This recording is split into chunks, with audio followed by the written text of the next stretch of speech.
Did you know that more police officers and firefighters die of suicide than of line of duty death?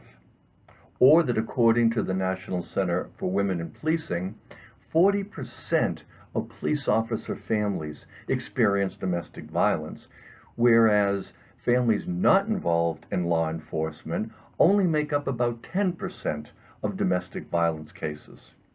Depression, PTSD, anxiety, substance misuse is reported to be higher in first responders than the general population. So what is it about the emergency service professions that generates such disturbing statistics? I'm Dr. Jerry Lewis, and I'd like to take a few minutes to talk to you about leading with resilience. Now, certainly, we all understand that all types of work can be stressful. However, there is something about the emergency service professions that bring with it a unique type and quality of stress.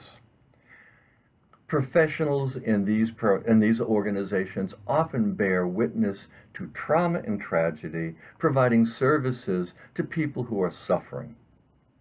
Whether it be the police officer responding to a domestic, an EMT firefighter at a car accident, or an emergency nurse in the ER, they must operate in an effective and efficient manner while containing their own personal reactions. Further, there's a higher risk of injury to themselves, be it from a hostile perpetrator, an agitated patient, or a dangerous fire.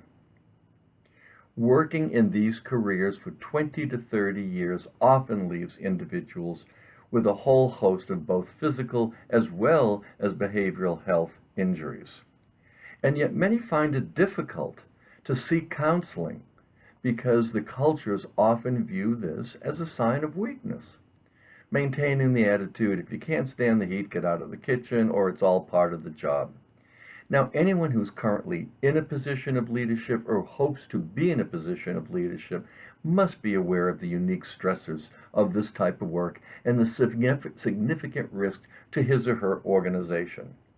Leaders must create a culture of resilience which focuses on both the physical and the emotional well-being of all members.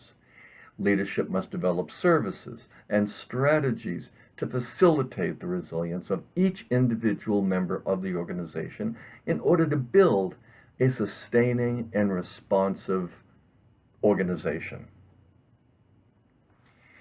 Thank you for your time and your attention.